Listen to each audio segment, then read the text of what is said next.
नमो बुद्धाय.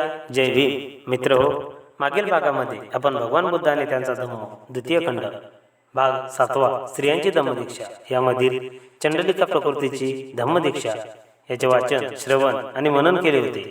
त्याचप्रमाणे आजच्या भागामध्ये भगवान बुद्ध आणि त्यांचा धम्म द्वितीय खंड धम्मदीक्षेची मोहीम यामधील भाग 8वा पतित व गुन्हेगार यांची धम्मदीक्षा यामधील एका उडाणटप्पूची धम्मदीक्षा याचे वाचन, श्रवण आणि मनन आपण करणार आहोत. एका उडाणटप्पूची धम्मदीक्षा. प्राचीन काळी राजगृहात एक गुंड राहत होता. तो आईवडिलांना आणि वरिष्ठांना मुळीच मान देत नसे. आपल्या हातून काही चूक झाली तरी पुण्यप्राप्तीच्या आशेने तो यज्ञयाग आणि सूर्य, चंद्र व अग्नी याची पूजा करी आणि मगरमस्त राही. परंतु पूजा आणि बलिदान यासारखे शारीरिक कष्टाची विधी कितीही केले तरी सतत 3 वर्षे दीर्घोद्योग करूनही त्याच्या मनाला शांती लाभेना. शेवटी श्रावस्तीला जाऊन भगवान बुद्धाची चौकशी करण्याचे त्याने ठरवले. तेथे पोचल्यावर बुद्धाचे तेजस्वी व्यक्तिमत्व पाहून त्याने त्यांच्या पायावर लोटांगण घातले आणि आपल्याला किती आनंद झाला आहे हे सांगितले. नंतर भगवंतांनी त्याला पशूंना बळी देण्यातील मूर्खपणा आणि ज्या विधीचा हृदयावर काहीही परिणाम होत नाही आणि ते ज्याच्यासाठी करावायचे त्याच्याविषयी कसलाही आदरभाव किंवा कर्तव्यबुद्धी याची जाणीव होत नाही अशा विधीचा निरुपयोगीपणा समजावून सांगितला.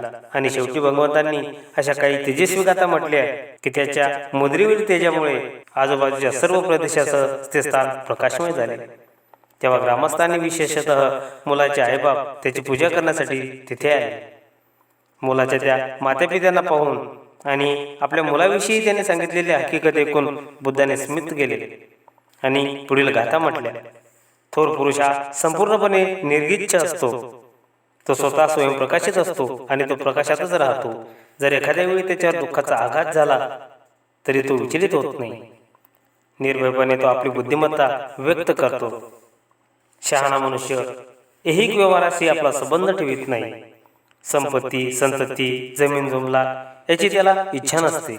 नेहमी शिलाचे सावधतेने पालन केल्यामुळे आणि प्रज्ञेचा मार्ग अनुसरल्यामुळे तो भलत्या सिद्धांताच्या, संपत्तीच्या किंवा मानाच्या नादी लागत नाही. अस्थिर जीवन हे वाळवंटातील वृक्षाप्रमाणे असते. हे ओळखून प्रज्ञावान मनुष्य अस्थिर मनाच्या आपल्या मित्राला सुधारण्याचा आणि अपवित्रतेतून सद्गुणाकडे, पावित्र्याकडे त्याला वळवण्याचा प्रयत्न करीत असतो. मित्र हो, भगवान बुद्ध आणि त्यांचा धम्म द्वितीय खंड भाग 8वा पतित व गुन्हेगाराची धम्मदीक्षा यामधील एका उडाणटप्पूची धम्मदीक्षा याचे आपण वाचन, श्रवण आणि मनन केले आहे.